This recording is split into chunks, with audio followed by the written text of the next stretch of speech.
Stop trying to be disciplined. Seriously, every single time you white-knuckle your way through another day, every time you guilt yourself into the gym, every time you're staying strong against temptation, you're actually making yourself weaker. Discipline, as you know it, is a trap. In the next 30 minutes, I'm going to prove to you that willpower is the worst strategy for building the life you want. And I'm going to show you the actual system that separates people who achieve extraordinary things from people who burn out trying. This isn't about motivation, it's about mechanics. Stanford researchers spent decades studying this. Behavioral economists built entire careers on it. Elite military units, Fortune 500 CEOs, Olympic athletes, they all know this secret. But somehow, the self-help industry keeps selling you the same broken solution. Just try harder. Just want it more. Just be more disciplined. It's garbage advice, and it's time you knew why. Here's what's about to happen. First, I'm going to show you exactly why your discipline keeps failing and why it's not your fault. Then, I'm going to introduce you to what I call the Inevitability Framework. It's the system that makes success automatic instead of agonizing. And at the end, I'll give you the exact steps to build this into your life in the next 24 hours. But you need to stay with me because the piece I reveal at minute 27 is the one that makes everything else lock into place. Let's crack this. Let me paint a picture. Tell me if this sounds familiar. You wake up on Monday morning, fresh start, new week. This time, you tell yourself, this time it's different. You're going to hit the gym at 6 a.m. You're going to meal prep. You're going to work on that side project for 2 hours every night. You're going to finally be the person you know you're capable of being. Monday goes, okay, you drag yourself to the gym. It's hard, but you do it. You feel proud. Tuesday, a little harder. You're sore. You're tired, but you push through because you're disciplined, right? Wednesday, you sleep through your alarm. It's fine. You'll go after work. After work, you're exhausted. You'll go tomorrow. Thursday, you don't even set the alarm. By Friday, the project you were so excited about hasn't been touched since Monday. The meal prep containers still in the cupboard. And that feeling in your chest, that's not just disappointment, it's shame.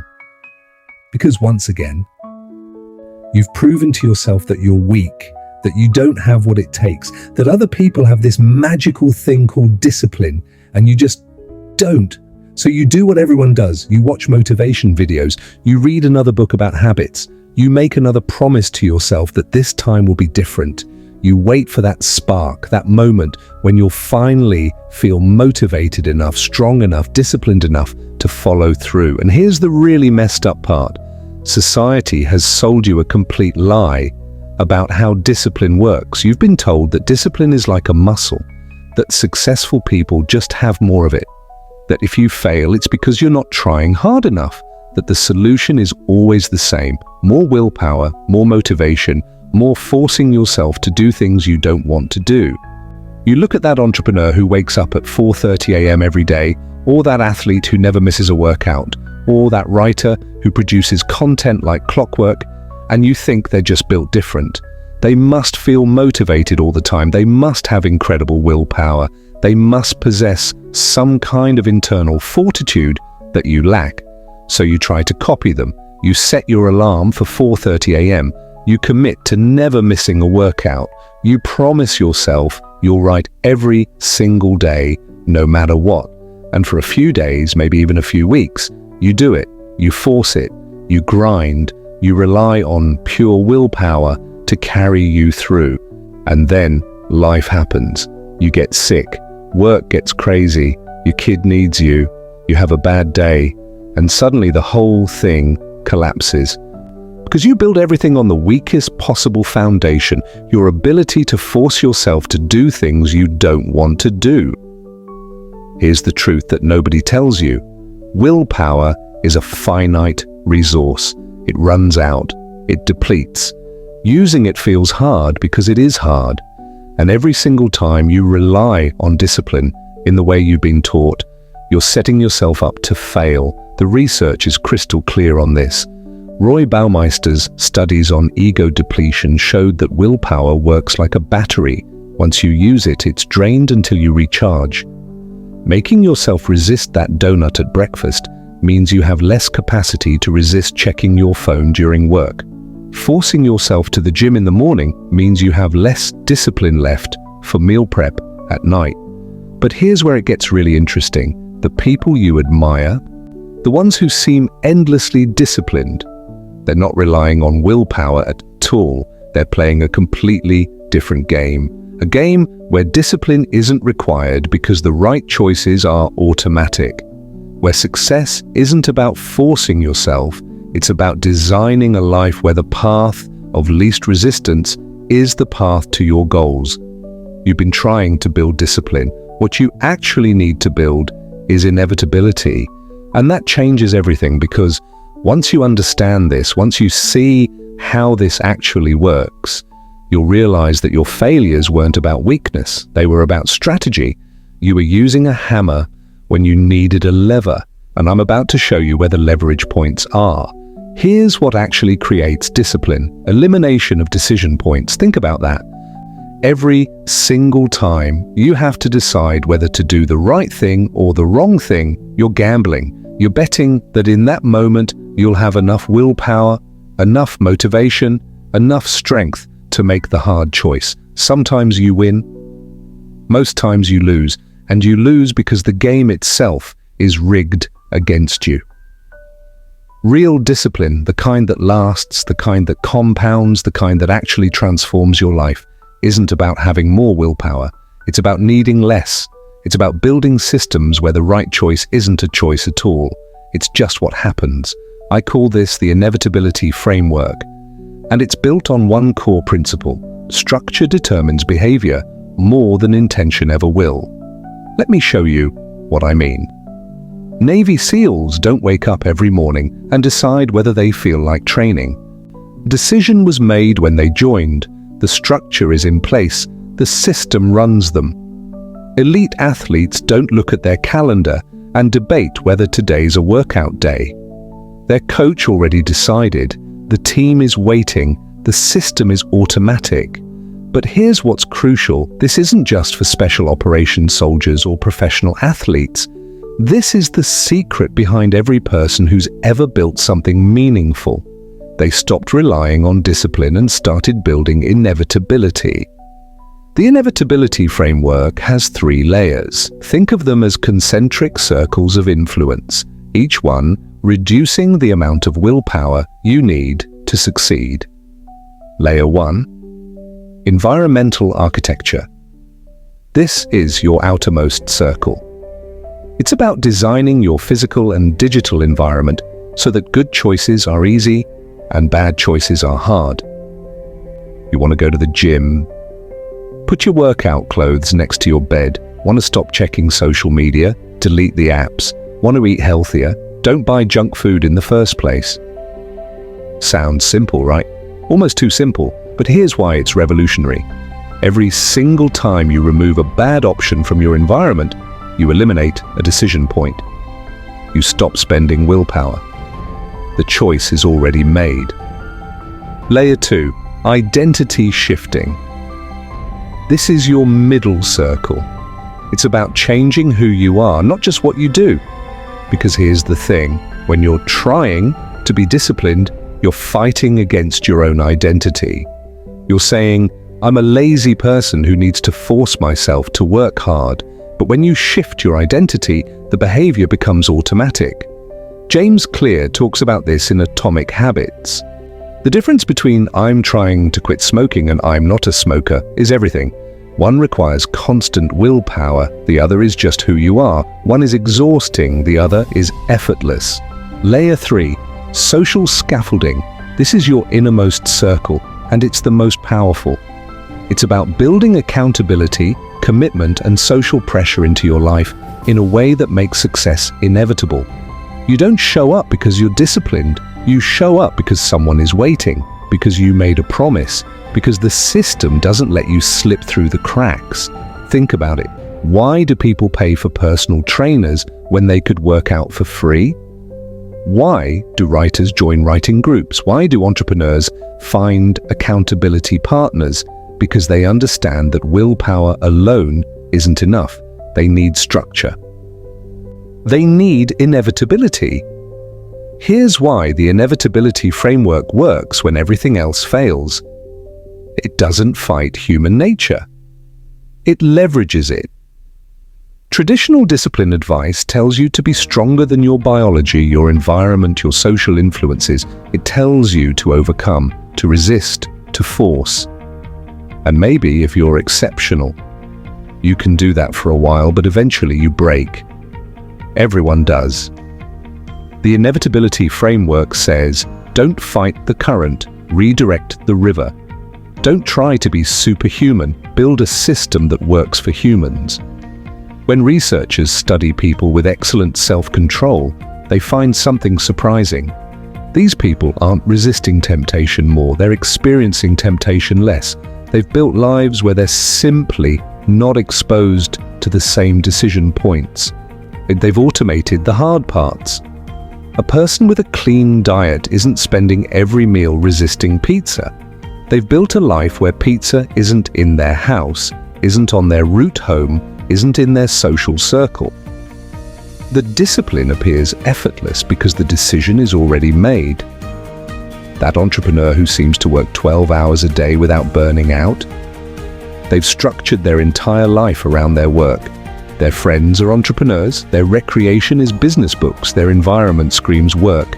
They're not overcoming resistance, they've eliminated it. This is the game you haven't been playing, and once you start, everything changes. Let's go deep on the first principle of the Inevitability Framework, friction engineering. This is the art of making good behaviors easy and bad behaviors hard. Every behavior has a friction cost, the number of steps between impulse and action, the amount of effort required, the barriers in the way. And here's what most people miss. Small amounts of friction have massive effects on behavior. Stanford researcher B.J. Fogg proved this. He found that if you want to stop a behavior, adding even 20 seconds of friction, like putting your phone in another room, can reduce how often you do it by up to 70%. 20 seconds, that's it. But here's where it gets tactical. You need to engineer friction asymmetrically, meaning add massive friction to behaviors you want to avoid and remove all friction from behaviors you want to embrace. Real-world example. I worked with a guy who wanted to stop scrolling social media and start reading more. Here's what he did. He logged out of all his social media apps and deleted them from his home screen. That's about 30 seconds of friction to access them. Meanwhile, he put a book on his nightstand, one on his coffee table, one in his bathroom, and one in his car. Zero friction to read. Wherever he was, a book was within arm's reach. Within 3 weeks, his screen time dropped by 80%, and he finished 4 books. His willpower didn't change. His identity didn't shift. He just made one behavior hard and the other easy. The system did the work. Think about your life right now. What's the one behavior you keep failing at? Now ask, how can I make the wrong choice require more steps? How can I make the right choice the path of least resistance? Second principle, identity architecture. This is about deliberately constructing who you are, not just what you do. Most people operate from their current identity. I'm not a morning person. I'm not good at sales. I'm not disciplined. And then they try to take actions that contradict that identity. It's like swimming upstream, exhausting and temporary, but elite performers do something different. They decide who they want to become, and then they reverse engineer the evidence that would make that identity true. Here's how this works. Let's say you want to become a writer. Stop trying to find time to write. That's the wrong game. Instead, start identifying as a writer right now. How? Collect evidence. Evidence piece 1, writers write. So write for 10 minutes today. Doesn't matter if it's good. You're not trying to write a bestseller. You're trying to prove to yourself that you're a writer. Evidence piece 2. Writers have a dedicated space. Clear off part of your desk. That's your writing space. Evidence piece 3. Writers talk about writing.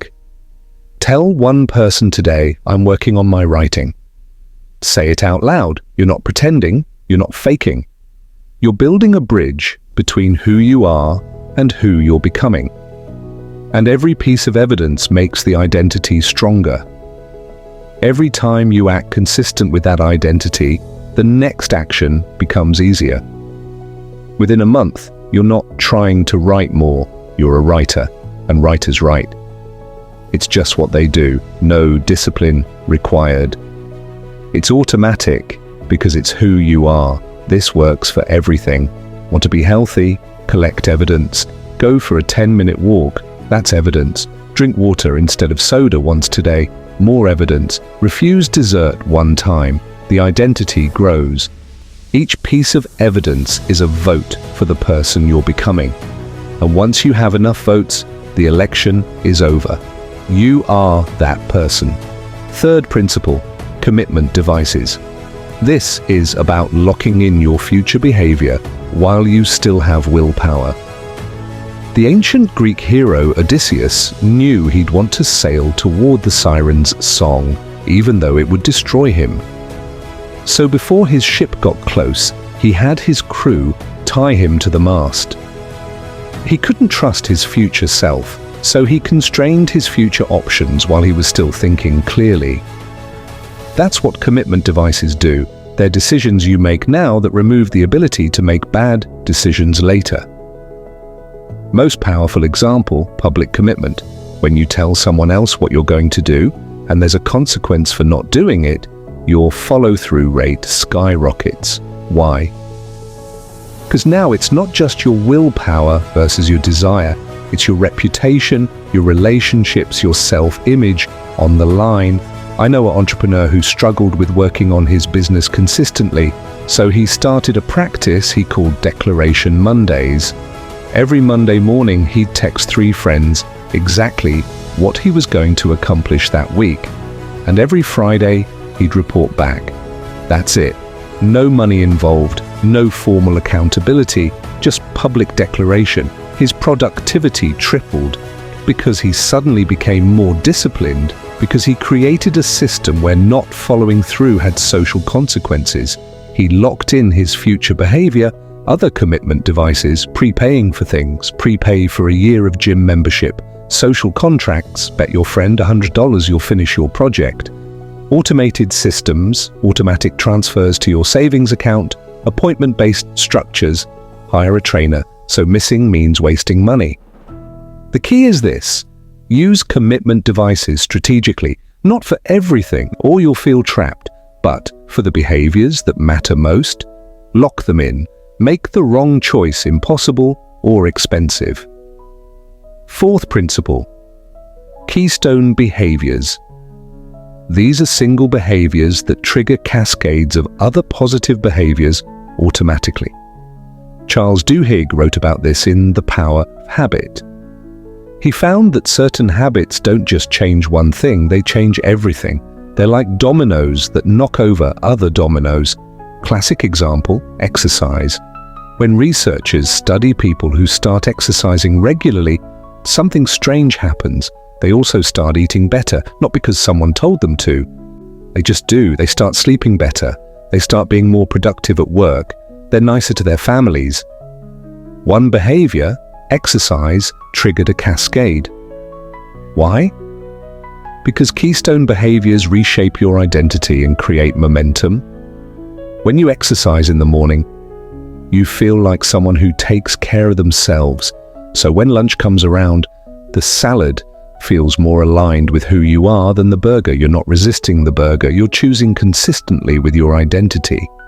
Here's the tactical application. Instead of trying to change 10 things about your life, identify the one keystone behavior that would naturally pull the others along. Want to be more productive? Maybe it's not about time management.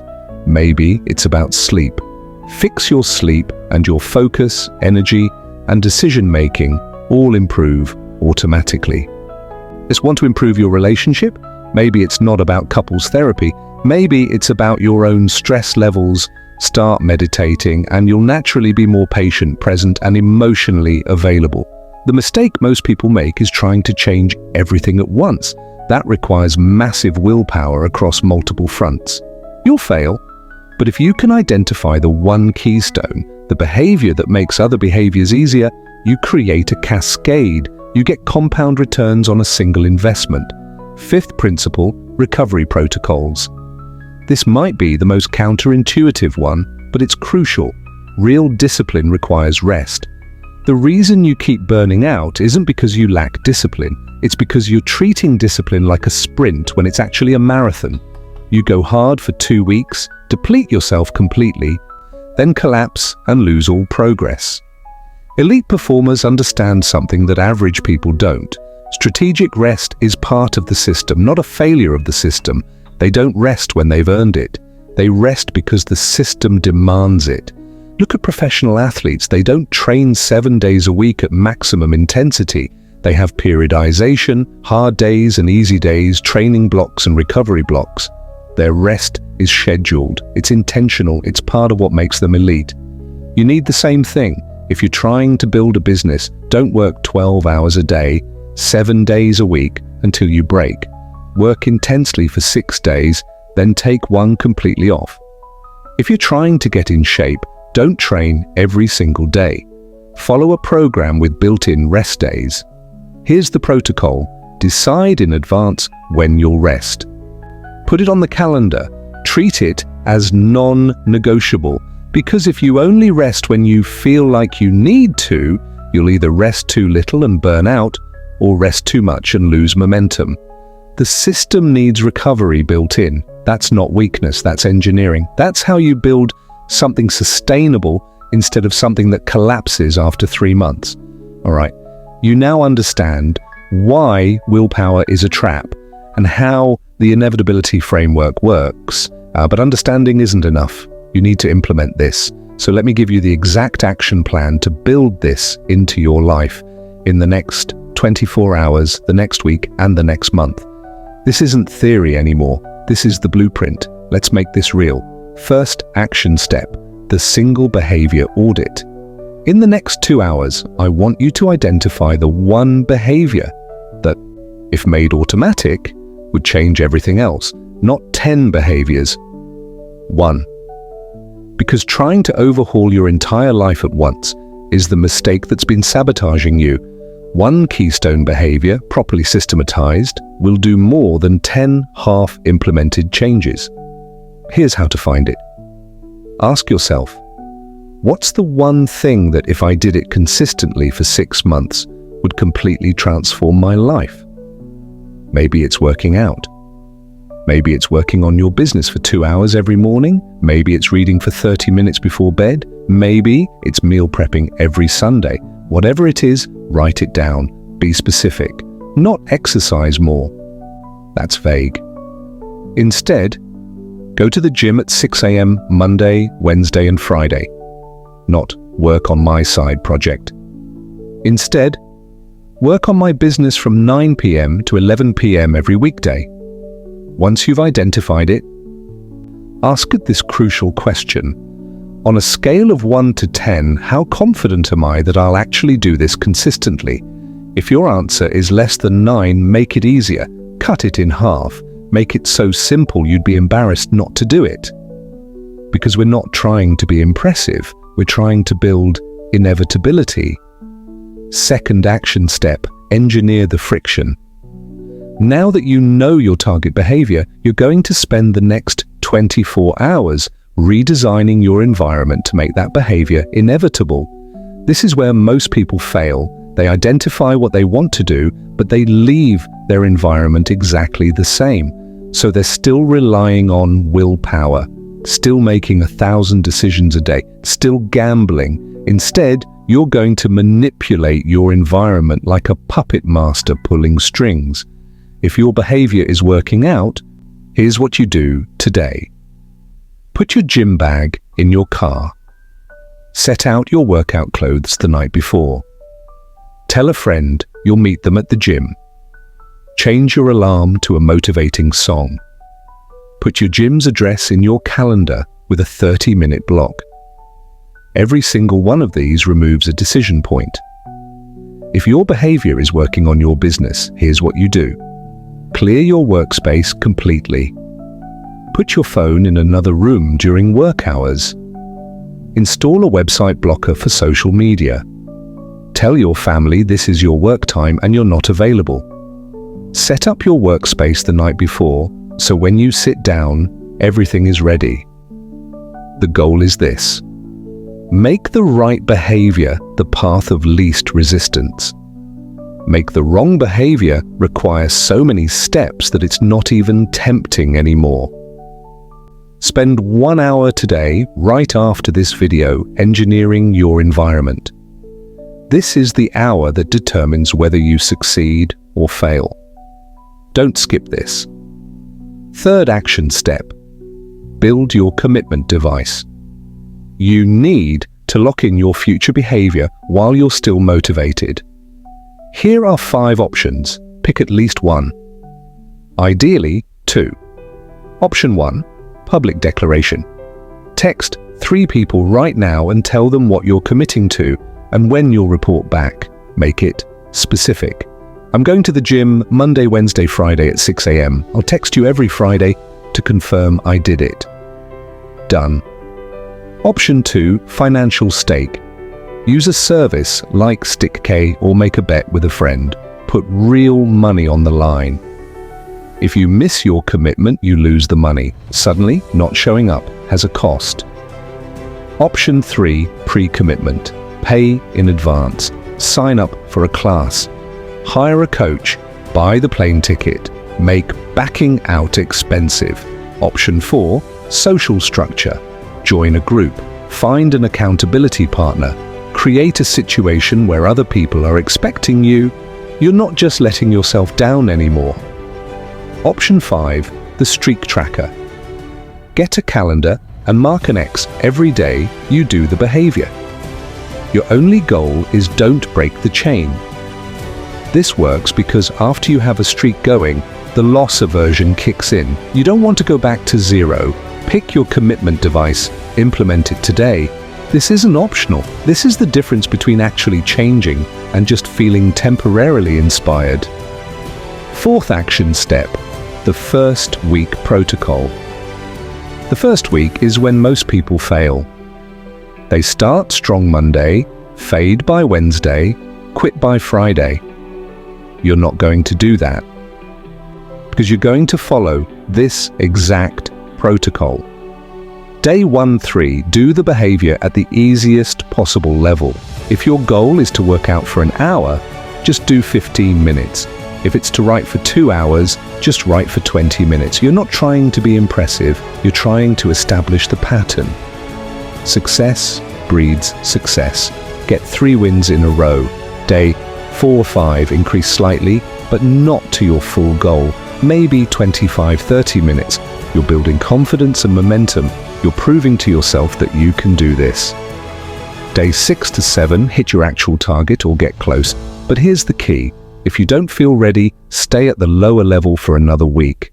There's no rush. You're building a system that will last for years. Taking an extra week at the beginning is nothing. The mistake everyone makes is going all in on day 1. You're not going to do that. You're going to build progressively. Each success is evidence for your new identity. Each completion makes the next one easier. Now let's troubleshoot.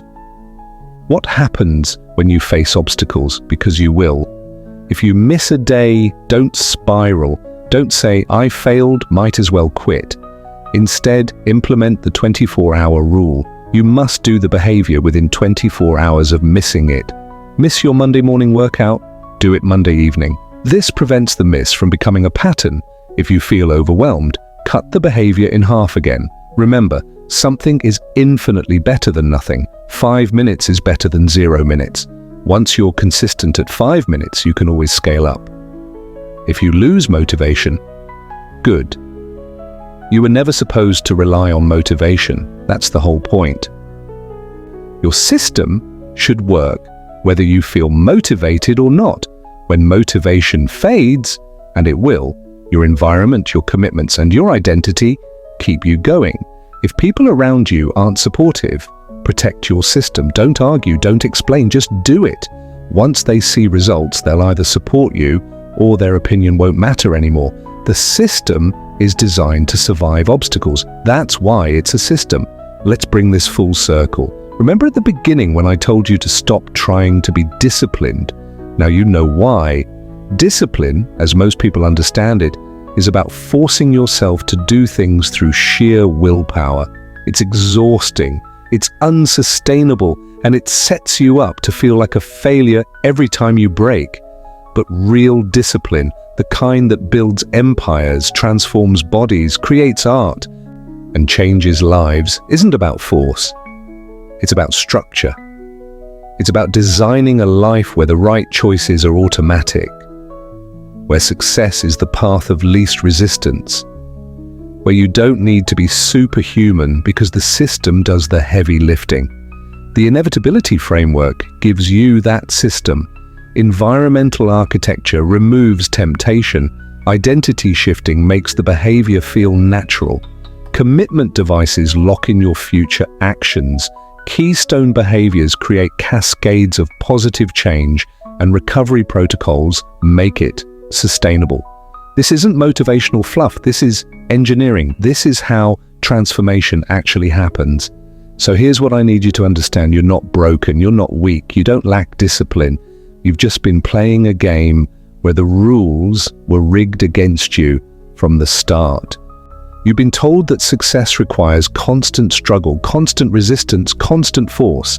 That's a lie designed to keep you buying the next motivation course, the next productivity book, the next magic solution. The truth is simpler and more powerful. You don't need more willpower, you need better systems. And now you have them.